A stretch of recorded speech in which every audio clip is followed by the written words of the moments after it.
friction is the most fundamental force which exists at every place on earth.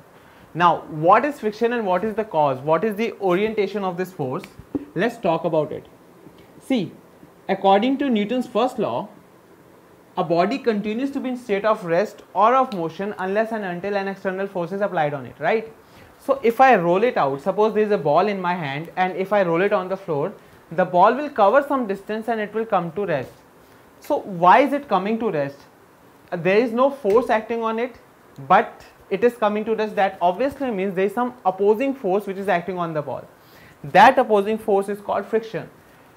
We need power, we need more energy to keep running vehicles or to keep moving machinery parts. So for that we need lubricants. There are a lot of things which are involved with friction. So let's study about the cause. Friction, according to definition, friction is that force which comes into play when one body tries or actually, when one body actually moves or tries to move over another body. This is what frictional force is. So frictional force is actually like a viscous drag force. Now viscosity, that is viscous force, acts in fluid layers. For example, I have a beaker in my hand filled with water and I am stirring it, okay. When I am done stirring, if I remove the stirrer, I will see that water will gradually come to rest. Firstly, initially the lowermost layer which is in contact with the beaker will come to rest, then the upper layer, and it goes on, and ultimately the whole water will come to rest. So that is a viscous force which is a frictional force between two layers of liquid. So friction in reality it is an opposing force. Opposing means it will always opposes the motion. It is an opposing force which comes into play when one body either actually moves or tries to move over another body. So what is the cause of friction? Alright, let's discuss about cause. There is an old theory, that is, we'll discuss the old view first and why we discarded it. There was this old theory which stated that suppose these two bodies are in contact, okay. So if you enlarge this much part and if you see, then you will see that there are irregularities and projections in the bodies, alright. So they say that these projections, what happens, these projections, they get interlocked in between. So the frictional force is the force which is required to overcome the interlocking. So because interlocking, obviously suppose this red body is moving or black body and these projections are interlocked. So I would be requiring some force to push this red body above it so that it can break the interlock and move further, right? So this was an old view. So what people did, what scientists did, they smoothed both the surface, like they on molecular level they smoothed both the surface completely. So what happened, the new structure was something like this, a completely plain this body and a completely plain another body, okay. Now they brought these two bodies in contact and they tried to move one body over another body. So what happened was, when on molecular level, when these two bodies are completely smoothened and they are placed in contact, so the result was this became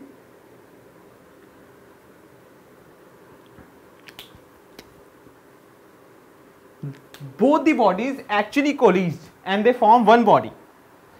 So now it was impossible to move this body or this body because they actually stick to each other. So what happened, what went wrong? According to friction, the cause of friction was the interlocking between the joints, the projections.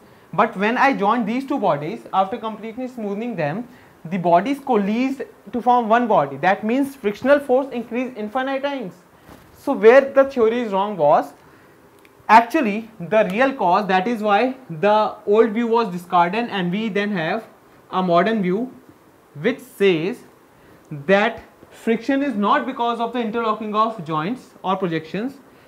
Friction is because there is a contact force forming at the actual points of contact. These are two bodies and I have shown you the projections or the irregularities in the surface. So at these points of contact there forms a adhesive force of interaction, and this adhesive pressure is so strong that it sometimes melts the body, or the plastic deformation takes place, and these two body actually sticks over another body. So in order to move this body, or this body will have to break all such bonds which have already been formed, and we would require a constant force to supplement this body to keep moving, so that it will keep overcoming the other forces which are forming, right? So this is the real cause, and according to this theory, the cause of friction is the actual point of contact. At actual point of contact there is a bond formation, that is cohesive bond formation, or force of attraction gets formed, which causes the frictional force. So if I apply this theory on this, when I completely smoothen the bodies, the point of contacts were infinite, and since points of contact were infinite, so the bond was formed at every point, and that is why these two bodies stick to each other. So that is why the modern theory was taken into consideration, and this is the real cause of friction. So the final answer is, the cause of friction is that when two bodies are in contact, there is a bond formation between the actual point of contacts between the bodies, and the point of contacts are in this ratio, 1:10⁴. This is the ratio of total surface area and the actual point of contact. So this is how the number varies. So at actual points of contact the bodies forms an adhesive force, and to overcome that force and to break all such bonds we have to apply some force, which is basically the cause of frictional force. Now as I already discussed, the frictional force will be coming into play when a body moves or tries to move another body, right? So according to frictional force, this definition, we have three different kinds of frictional force. One is static friction, and other is kinetic friction. I said three, right? I'll give you the third. One is kinetic friction. Okay, so static friction is that frictional force when there is a force applied. Suppose there is this duster, okay, I am applying force on this duster right now, but the duster is not moving. So this is the force of friction which comes into play when a force is applied on a body, but the body is not moving. That is, it is trying to move, but it is not moving. So there is a statement given for frictional force which is called friction is self-adjusting opposing force. This statement is very well valid for the frictional force. Now this statement is also self-explanatory. For example, what do you mean by self-adjusting force? The force which adjusts itself. Suppose we are talking about this body. Suppose there is this body placed on a book, placed on a table. I am applying a force of 2 newtons, but the body is still not moving. That means, according to law of motion, the body should have moved, but it is not moving. That means there is an opposing force which is acting on the body. So the opposing force, which is frictional force, is acting on the body, which is exactly of the same magnitude. That is why the body is not moving. Let us say now I am applying a force of 4 newton and body is still not moving.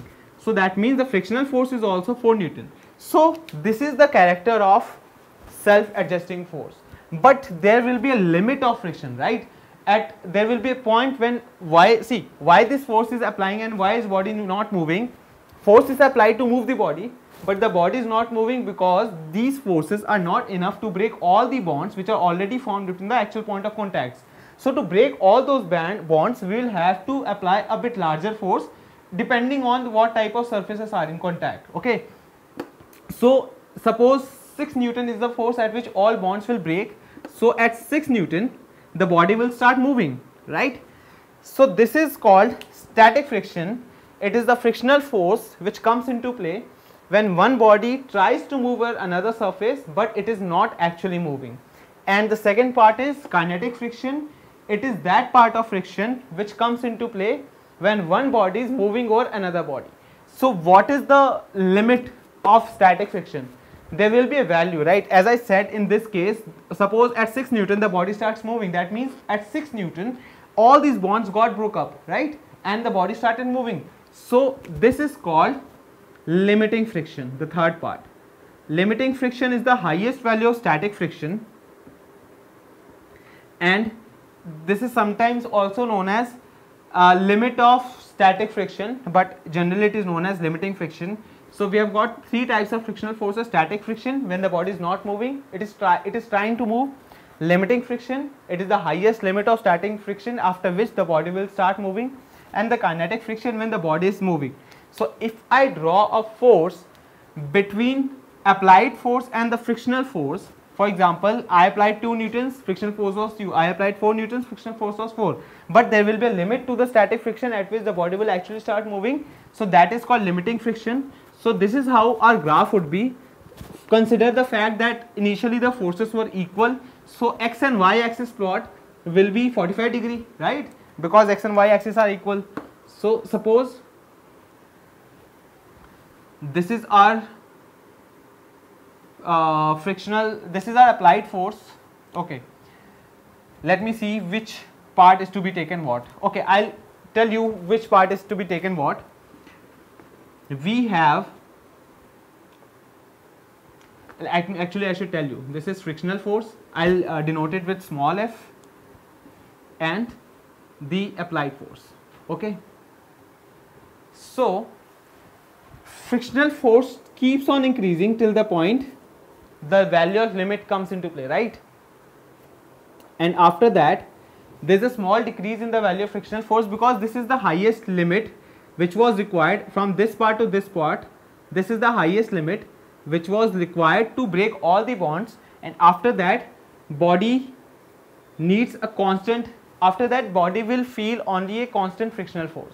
So when you keep on increasing the frictional force, this is how the graph would be. Initially frictional force will increase up to the point where there is a limit. So this part is called, from here to here, this is our static friction. So I'll write it with this, and from this point onwards this is kinetic friction, and the highest limit is called coefficient of or limiting friction, right? This is the graph. What else in friction? Okay, let's deduce some formulas for static and limiting friction. So we'll start with the laws of friction.